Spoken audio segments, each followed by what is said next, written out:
Today's podcast is brought to you by HLA Productions. Join the conversation on family law, true crime, and more with your host, me, Heavenly Leanne Akers. Well, hello, and welcome to today's podcast. So my name is Heavenly Leanne Akers, and in today's podcast, we're going to be talking about something very sensitive, and we're going to be talking about the loss of a child. If you are somebody that has lost a child or have had a miscarriage, this podcast may not be for you. But if you are interested in hearing me and my spouse's story and how women's rights do affect trans men, as well as the birth of children and what we went through when we lost Salem Rain Acres, then stick around and listen to our story. So who I have with me right now is obviously Daniel. Hello. So Daniel's very soft-spoken, so I'm going to try my best to edit as much as possible. I'm an awkward turtle. So Daniel doesn't really talk very loud. He's very, very soft-spoken. It also doesn't help that I only have one microphone right now, so we're kind of like sandwiched together trying to share one microphone because the other one I don't have at the moment. I'm volume challenged because I come from a very loud family. And what he means by loud family is literally a loud family. So they don't talk normally. So when would you say that you told me? Do you want to tell them how you told me that you were pregnant? After how long were we trying to understand the extent of the fact that we were trying for almost 2 years to conceive a child, or what was it, like 2 years, almost a year and a half to conceive a child, and then how is it that you told me that you were pregnant, Daniel? How would you like to explain to me that, like, paint them a picture. Tell them how you told me that you were pregnant. Oh, well, I had woken up in like the middle of the night or whatever. I forget what time it was. Then you were over there like the day before. You're like telling me like to go take a pregnancy test. I go and take one. Sure enough, popped up pregnant, and you were asleep. I woke you up, and it's just like, well, here you go. Yeah. No, I literally didn't. We have work the next morning. No. Like that morning. No, it was the weekend. Yeah. Yeah. No, and as soon as that happened, I don't know. Did we immediately tell my mom, or did we keep it like hush hush until we were like going to the doctor and stuff? No. Like told your mom like right after you found out. Yeah. Okay. Well, anyways, so yeah, that's how I found out that you were pregnant, because you had woken me up in the middle of the night and I was drowsy, and all I remember was you basically not throwing a pregnancy test at me in the bed, but basically like, here you go. And I was just all like, okay, what is this? And then I look at it and I'm like, oh shit. Okay. and then, we were extremely excited. And, I remember your sister was extremely excited. What is it, Michelle? Mm-hmm. She was extremely excited. She got us a rocker and some other stuff. I know Mandy was really excited about it. But yeah, no. And then we went, that entire time during the pregnancy, and it was great. All the way up until the timeline of it was on, what was it, the 13th of April. The nurse did a urine sample. The nurse asked if there was any itching or anything like that or whatever, and the urine sample showed that there was bacteria, but there was no antibiotics prescribed. OU was told that this pregnancy was high risk. I'm reading my notes right now, by the way, for you all. And so they were told that the pregnancy was high risk, and that there had been 3 possible miscarriages, and that the other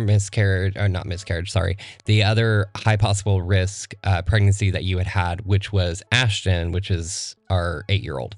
And basically on that day, the nurse was made aware that there had been possibly 3 possible miscarriages, including HPV, which we knew was also an issue.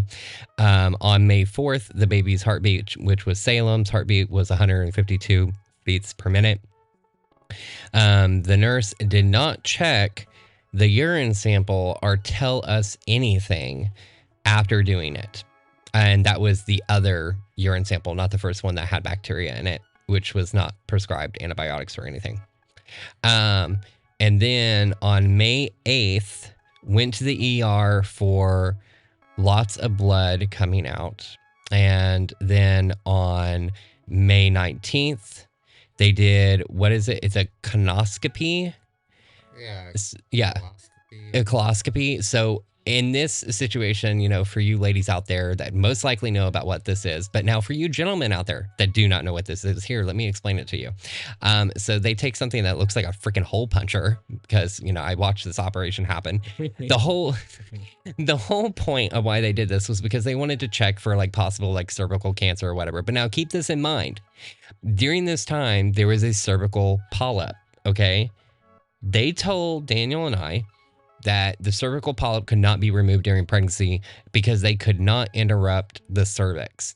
But during this colonoscopy or whatever, they take something that looks like a pair of freaking pliers and they rip tissue out of the cervix to test it. Yeah, because they're doing a biopsy.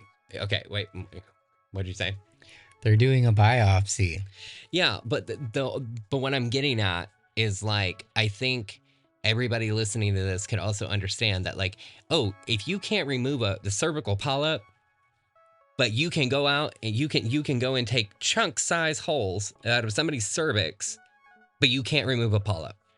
Make that make sense. So you could do this, but you can't do that. Because when it comes to a polyp, it also determines it's more of where it's at. Right. And everything, which later on we kind of discovered that the polyp was very close to the entrance of your cervix. But now it was inside. Well, regardless of all the in-depth detail that we are giving into your ear holes at the very moment. So then after the examination was done, the nurse did a urine sample, but did not test it or get anything back on the colonoscopy. So we have a thing called My Chart. And for those that are familiar with My Chart, it's typically when you do blood work or you do exams or something like that, or et cetera, blah, blah, blah, blah, blah. Usually you get a notification on your phone and it tells you all of your results.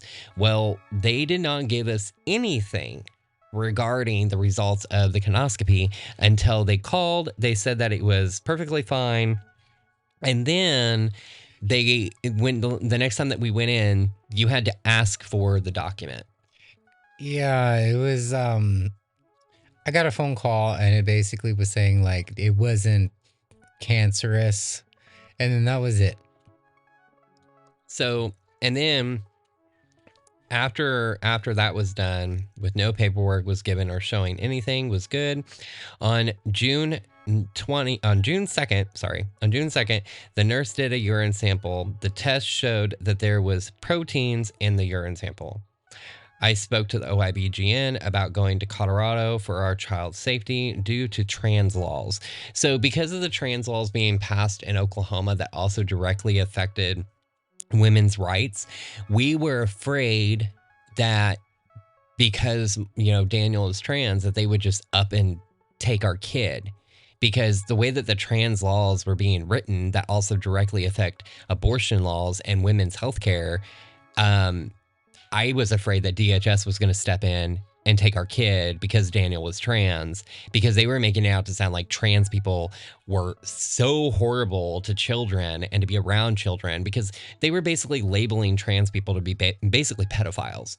And so I was afraid that somebody there was going to basically be an asshole and do something stupid. Well, it was also because of everything that was going on with drag queens as well. Yeah, no, I'm sorry. Most of the drag entertainers that I know of hate children. So they're not, they don't want kids. They don't. So It baffles me that you think that, Even then, like drag entertainers that do have kids, like myself. yeah, it's just like really. Yeah, no, really. It's ridiculous. And it's all because of one stupid video that came out online that legislation and other people out there are just like, blah, blah, blah, blah, blah. But that was also the thing is like you go in and you ask a child about it and they're just like, oh, well, it's just an act. It's an actor. Yeah, It's the same thing as going in a theater and watching a play. But it is no different than going to Disneyland and seeing somebody dressed up. Yeah, that's what I'm talking about. Yeah. I'm sorry, because here's the thing. Stitch is supposed to be a boy, right? Mm-hmm. So if there's a girl inside that costume, is that considered drag? I mean, you can see it as a form of drag. I guess you could, right? Okay, so then why isn't nobody bitching about that? Because nobody actually thinks about it. Okay, but okay. Anyways, so okay. No, what it is like people say, well, you're going to confuse children. You're going to confuse children. That's the whole entire thing. When you ask a child about, like, do you know what a drag There is nothing to be confused about when a child is not even thinking about that. Yeah, and that's what I'm saying is like, you could go ask a child and they'll be saying, no, it's an actor. It's entertainment. I understand what it is. It's somebody just putting on a costume and reading me a book. Exactly. So then we move over to on June 29th. The nurse did another urine sample. How many times have I said urine in this, guys? Keep count. Sample, but did not test it for anything. The nurse even said we always test it. Never did though. Examination showed. No. There was like the one nurse that said like, oh, well, at times we do and at times we don't. We just, sometimes it's just there. Yeah. So then here we go again. Okay. Now this is when things start getting really down. On July 7th, we went to the ER to see if the water had broken. The exam showed that baby Salem's hand was outside of the cervix. So it was pronounced that the death of Salem was due to severe acute, I can't even read that word.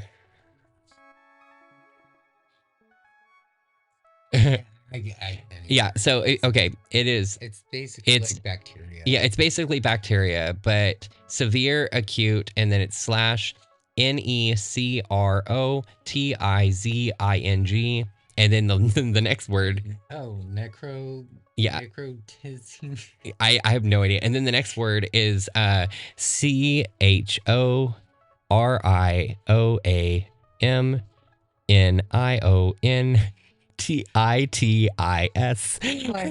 Don't mind us. We literally cannot read those words. And then as a result, so basically Salem's the amniotic sac, it was basically infected and it broke the membranes. They had explained it as is that because of the bacteria that had somehow gotten in there, it had weakened the membrane, which then had at one point basically just like a water balloon. Yeah, no, it ruptured the amniotic sac. So I, in some way, believe that OU is somewhat responsible for at least not doing the due diligence of going through this process. Now, here's the difficult part. So, we're at the hospital and it's July 7th and we're in there and all of a sudden, they say, oh, well, the baby's hand is outside of the cervix. So I talked to Daniel because at that point we're dealing with a situation where if Salem were to have survived, what condition would he had had? It was Potter's face. There was a multiple amount of different things that they were saying that could possibly happen, which is like problems with his spine, problems with his breathing, his respiratory system. It was basically just a number of things that could possibly happen because of how young he was. And it was mainly because the amniotic fluid helps with building up the lung tissue. It also helps keep the body buoyant, so that way it's not rubbing up against like the uterus wall and the amniotic sac, which causes like Potter's face. There's a whole thing that goes into it. But anyways, so then we're like, oh, okay, well, we're just going to we're just going to go ahead and be induced because we don't want, if he's not going to have a decent life, if he's not going to have a well-rounded life, if he's going to have medical issues and he's going to be miserable, I don't want to put a child through that. And so I spoke with you and I said, this is what's going to happen. If he survives, this is what our future looks like. This is what his future looks like. And if he doesn't, then etc. But if we decide that this isn't the life that we want for our child, we could be induced. And we had both decided to be induced, to go ahead and just say, you know what? Like, we don't want this child growing up miserable. We don't want to put a child through that. And the nurse came in, said, okay, what's going on? And we said, well, we want to be induced. And at that point, because of abortion laws in Oklahoma, it basically was like, well, we can't induce you because since Salem still has a heartbeat, the only way that we can induce you is if, one, he dies while he's inside you, or two, you become so sick, aka septic, that you have the potential of dying, so then we can intervene. So at that point, it was just a waiting game to see if you gave natural birth to him and go from there. Otherwise, you would have to go septic, which is what you ended up doing, which was going septic because because their hands were tied because of the stupid laws. Well, it was also because we didn't know that the water had actually broken. Yeah. It wasn't until like the next morning when we had called like my clinic, like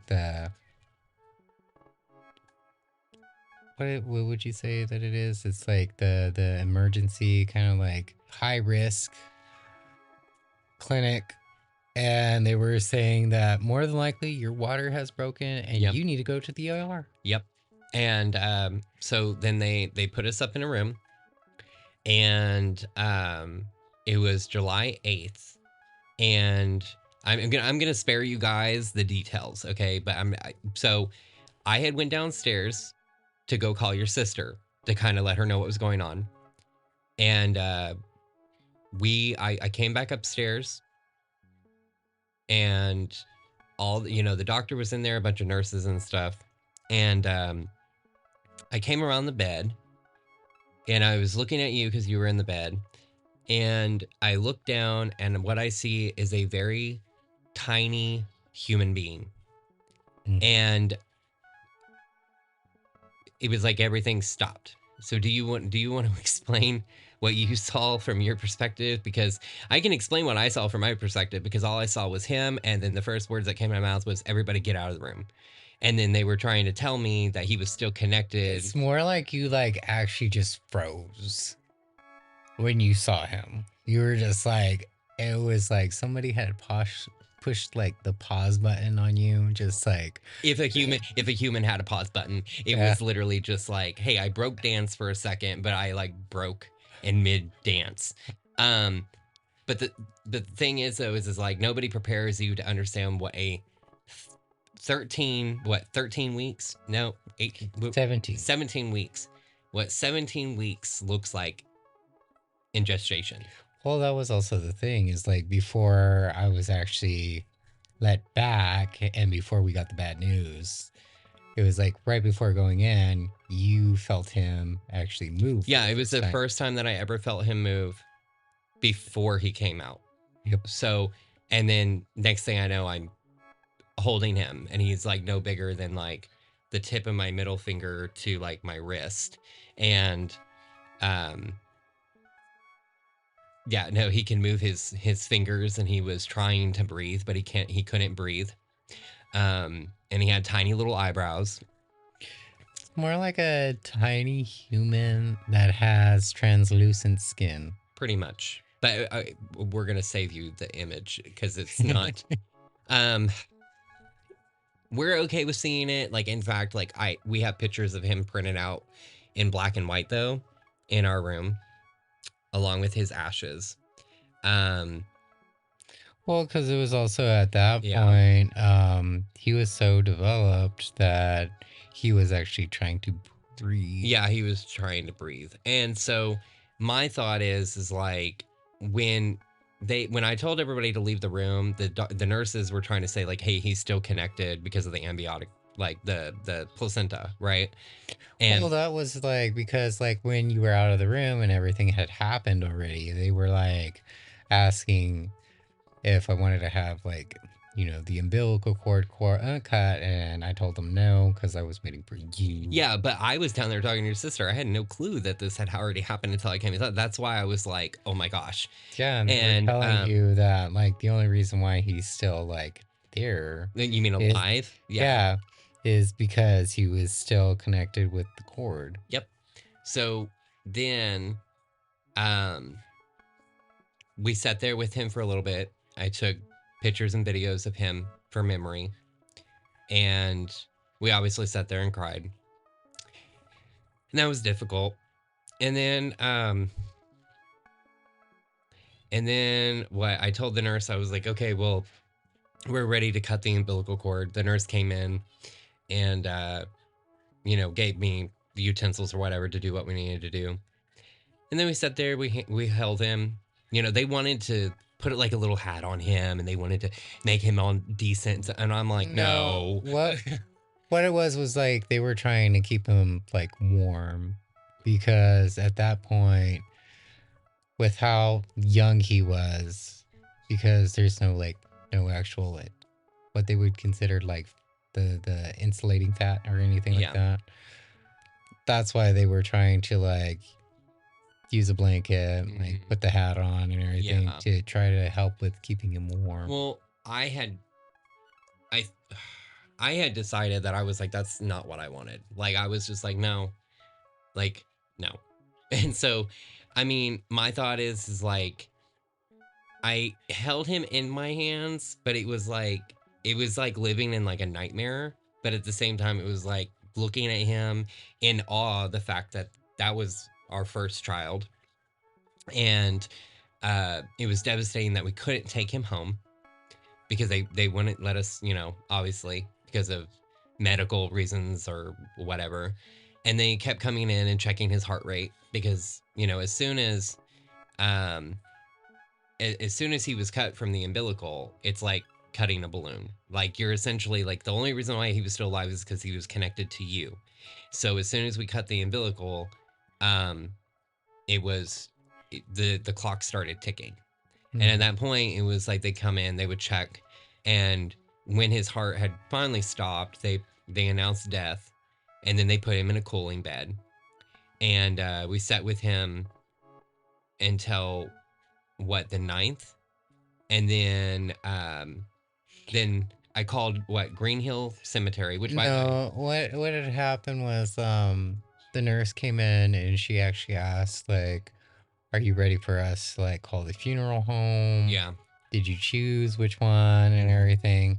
And we had actually agreed, yeah, and it was Green Hill. Yep. And I mean, we were expecting for them to come in the next day, not that very night. Yeah, no, they showed up that night and we were kind of sitting there like, because what was it? We were sitting there, oh my God, we were sitting there watching Medea's funeral or whatever. And I was like, why on earth of all things are we watching this? And we were sitting there and the nurse came in and said, hey, Green Hill Funeral Home is here. And we both kind of looked at each other for a second. We were kind of watching it just because of everything that was going on. And it's just like, it's a comedy movie. Okay. Right.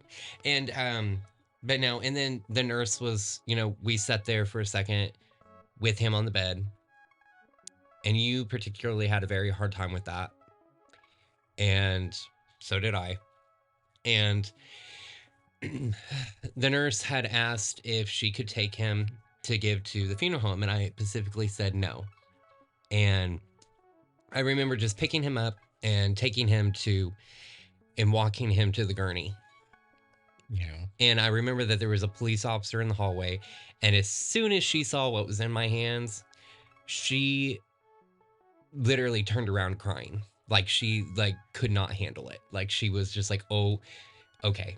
Like I mean, you could tell that it was something that she was not expecting. Also, I mean, what had happened was like after kind of like, I guess like half an hour after like he was born, Yeah. it was just the hemorrhaging that had happened. So yeah, you hemorrhaged and you almost died on me, and then they had to rush you into emergency surgery. It's because instead of just like, just, oh, hey, this person has lost quite a bit of blood, they're over there kind of like, let me do math here to figure out whether this person is on a life and death like situation here. Right. And it's just like, and then not to mention, because we also during that time while you were hemorrhaging, there was a person that worked with the blood division that does the blood transfusions, and yeah, she was part of oh it. yeah, no, keep in mind she was young, but we had Salem covered up, completely covered up on a bed, head to toe, on the warming bed. It wasn't on because he was already passed away. And keep in mind, I was on the opposite side of the room. This girl goes over there and intentionally uncovers Salem to look at him. And she had no reason to be doing that. Like lifted the blanket to like peek what's under it. Yeah, she like looked under there and everything. And what was the words that came out of my mouth, Daniel? Well, the first words that you had said was, "How dare you?" Yeah, like you had no right to look at him. Like this is not no freak show side piece crap. Yeah, and the doctors were just like, "Do you want her to like leave?" And you were like, "Yes, I want her to leave." Right yeah, now. I know. I want her out of the room, and I like. I honestly, I think I was considering. I was like, I want her out of the room, and I want her fired. Like, she should not be working in a hospital. If her bedside manner is that horrible that she wants to disrespect the deceased child of two people in a room, she should not be working in a hospital, and everything. So, if by off chance that she is listening to this, you're still on my shit list. Like, I'm just saying, like, you are, because what you did was extremely disrespectful. But now Green Hill Cemetery, Well, it wasn't like after she had peeked under it, she said that you guys have a very beautiful baby. Yeah, but I didn't care about that. Yeah. I didn't care about that. I cared about the fact that she had no right to do what she did. Mm-hmm. And I felt extremely disrespected. So, and I was I was already emotionally hurt, and I was extremely protective even over my deceased child. So yeah, I think anybody listening to this would understand where I'm coming from. Okay. So, however, now Green Hill Cemetery, okay, they were amazing. They let us come to the crematorium. They let us see him one last time and put flowers in the box that he was in. They let us press the button to cremate him. And then I kept a very close eye on everything because I was just like, okay, I want my kid now. Like, as soon as it's done, I want my kid now. Mm-hmm. And somebody, I don't know who it was, but somebody bought the urn that we wanted. And it was sent to our house. And then we took it over to Green Hill Cemetery and they put him in it. And then we brought him home. And then the emotional turmoil after that was extremely difficult. Like, I'm sitting here trying not to get emotional as it is. You can't see me, but Daniel sure can, so he already knows. And then of course we had Archer.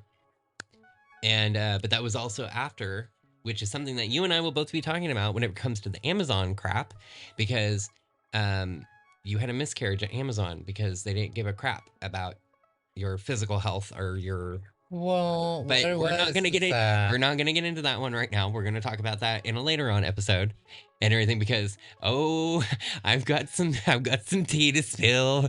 Like no, it's because you go to management, you let them know what's going on, and yeah, all of a sudden, bada bing, bada boom. But anyways, so